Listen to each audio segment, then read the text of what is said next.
मित्रों नमस्कार। आप सबका स्वागत करता हूं आपके अपने YouTube चैनल प्राच्य वैदिक एस्ट्रो में। और पिछली वीडियो में मैंने चर्चा की थी ज्योतिष के बारे में। ज्योतिष क्या है, ज्योतिष के कितने स्कंद हैं, यानी किन विभागों में बटा हुआ है और कौन इसके प्रवर्तक ऋषि हैं। लेकिन जो मैंने स्कंद त्रय या स्कंद पंच बनाया था उसके बारे में मैंने विस्तृत चर्चा नहीं की, तो मैं आप लोगों से कहा था कि अगली वीडियो में इसके बारे में चर्चा करूंगा। तो जो ज्योतिष के 5 प्रमुख विभाग हैं आज उनके बारे में आप लोगों को बतलाऊंगा। तो ज्योतिष का जो स्कंद त्रय है इसमें मैंने कहा था कि होरा, सिद्धांत और संहिता, ये स्कंद त्रय है। और होरा, सिद्धांत, संहिता और प्रश्न शास्त्र और शकुन शास्त्र ये स्कंद पंच है। अब इसमें हम लोग समझते हैं सर्वप्रथम होरा शास्त्र। होरा शास्त्र क्या है? होरा शास्त्र बना है अहोरात्र शब्द से। अहोरात्र का अर्थ होता है दिन और रात, और अहो शब्द लिया गया है अहिन से। संस्कृत में दिन शब्द के लिए अहिन शब्द का प्रयोग किया जाता है, तो इससे लिया गया है हो शब्द, और रात्रि से लिया गया है रा, तो अहोरात्र का होरा शब्द लिया गया है, तो इसे कहते हैं होरा शास्त्र या जातक शास्त्र। होरा शास्त्र या मित्रों जातक शास्त्र में सर्वप्रथम 2 तरीके से फलित को बतलाया जाता है। एक तो आपके नक्षत्रों के माध्यम से। मित्रों आप सब जानते हैं ज्योतिष शास्त्र में 27 नक्षत्र होते हैं। अश्वनी, भरणी, कृत्तिका, रोहिणी, मृगशिरा, आद्रा, पुनर्वसु, पुष्य, अश्लेषा, मघा, पूर्वा फाल्गुनी, उत्तरा फाल्गुनी, हस्त, चित्रा, स्वाति, विशाखा, अनुराधा, ज्येष्ठा, मूल, पूर्वाषाढ़ा, उत्तराषाढ़ा, श्रवण, धनिष्ठा, शतभिषा, पूर्वा भाद्रपद, उत्तरा भाद्रपद और रेवती। इस प्रकार से 27 नक्षत्रों में हमारा ज्योतिष नक्षत्र मंडल बटा हुआ है। तो इन्हें हम 27 नक्षत्र कहते हैं। इनके 4 चरण होते हैं। इन्हीं 27 नक्षत्रों 4 चरणों से 108 चरण होते हैं। और इसीलिए आप जो मंत्रों की माला होती है, माला जो है 108 दानों की आपकी बनाई जाती है, क्योंकि 108 ये पूरा परिभ्रमण, यह जो भारतीय ज्योतिष है, वैदिक ज्योतिष है, बहुत ही वैज्ञानिक ढंग से सब कुछ बनाया गया है कि आप जब एक माला मंत्र कहा जाता है कि आप अवश्य करें, यानी 108 आवृत्ति करेंगे तो पूरे नक्षत्र मंडल की एक तरह से आवृत्ति हो जाएगी। यानी मित्रों अगर आपका जन्म अश्वनी नक्षत्र में हुआ तो अश्वनी नक्षत्र के में चंद्रमा के रहने का या आपके जन्म का क्या फल होता है वह जो ज्योतिषी होते हैं वो बतलाते हैं। इसी प्रकार से 27 नक्षत्रों के विषय में है। और दूसरी पद्धति है कि लग्न से, यानी कि पूर्व दिशा में जो लग्न उस काल खंड में उदित होती है उसके द्वारा जो ग्रह बैठे रहते हैं उसमें, और जो उनका फल होता है उसके हिसाब से आपको फल बताया जाता है।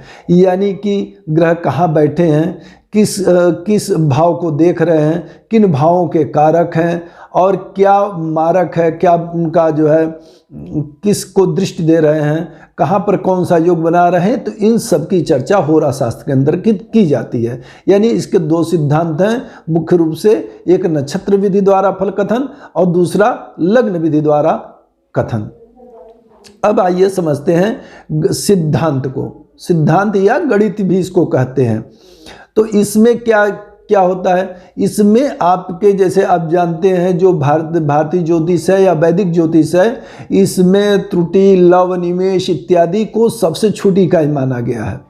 और त्रुटि से लेकर के और आपको कल्पकाल, यानी कि जितने में एक कल्प होता है, यानी ब्रह्मा का एक दिन और रात पूर्ण होता है, इतने तक को मानव। अंत में महाकल्प, यानी कि जितने में एक ब्रह्मा का पूरा जीवन व्यतीत होता है उतने कल्प को महाकल्प तक कहते हैं। तो ये सारी गणनाएं या ग्रह से संबंधित जो गतियां हैं, उनकी संचार है, भ्रमण है, और जो विभिन्न नक्षत्रों में वे भ्रमण करते हैं और कभी कभी ग्रहण लगता है, तो ये सारी जो उनकी गति है वो सारी सब कुछ इस सिद्धांत के अंतर्गत मानी जाती है। और मित्रों तीसरा है त्रय स्कंद में संहिता।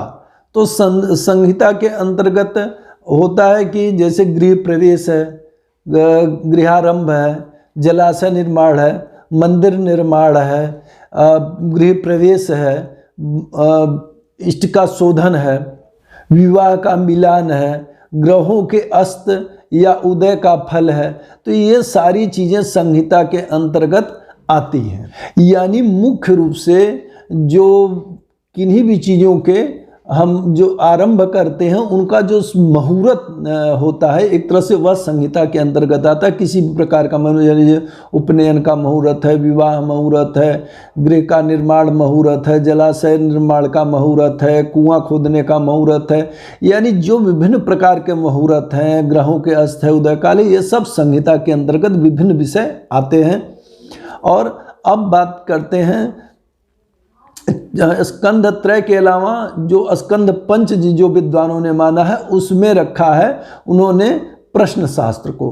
तो प्रश्न शास्त्र मित्रों 3 तरह का बताया गया है। एक होता है प्रश्नाक्षर के माध्यम से, यानी कि जब ज्योतिषी के आप पास पहुंचते हैं तो ज्योतिषी आपसे किसी फल का नाम, किसी नदी का नाम, किसी पशु का नाम पूछता है और आप जो उसका पहला अक्षर बतलाते हैं उससे ज्योतिषी आपको जो है उत्तर बतलाता है। तो ये होता है प्रश्नाक्षर विधि, यानी कि अक्षर के द्वारा, यानी प्रथम अक्षर के द्वारा आपको उत्तर देना, आपको उसका फल बतलाना।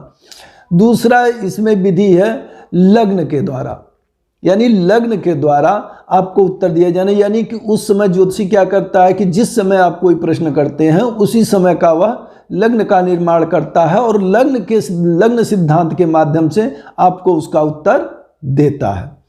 तीसरी विधि है मित्रों इसमें स्वर विज्ञान के द्वारा, यानी कि जब कोई प्रश्नकर्ता, कोई परीक्षक प्रश्न पूछता है तो उस समय ज्योतिषी ये देखता है कि मेरा कौन सा स्वर चल रहा है, कौन से तत्वों का उदय हुआ है, यानी कि कौन सा तत्व किस ग्रह का तत्व इस समय उदित अवस्था में चल रहा है और कौन सा स्वर चल रहा है, उसके अनुसार से आपको उत्तर देता है। यानी कि प्रश्न शास्त्र में ये 3 प्रकार से, प्रश्नाक्षर के माध्यम से, लग्न के माध्यम से और स्वर विज्ञान के माध्यम से आपको उत्तर दिए जाते हैं मित्रों।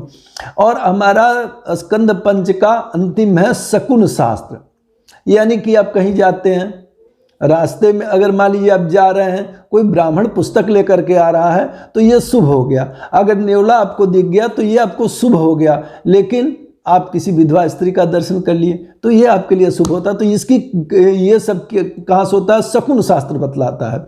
यानी कि अगर कोई स्त्री आ रही है मांगलिक परिधानों को धारण करके और बच्चा साथ में ली हुई है, तो आप जिस काम पर जा रहे हैं वो काम अवश्य ही सफल होगा और उसका फल भी आपको मिलेगा।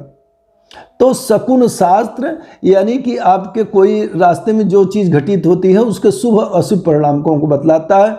मित्रों, उम्मीद करता हूँ आपको यह ज्ञान उपयोगी लगा होगा और इसी प्रकार से ज्योतिष के ज्ञान के लिए मेरे चैनल को सब्सक्राइब कर लीजिए। और इस जो वीडियो की श्रृंखला है मित्रों, उसमें गंभीर विषय आपको अवश्य मिलेंगे।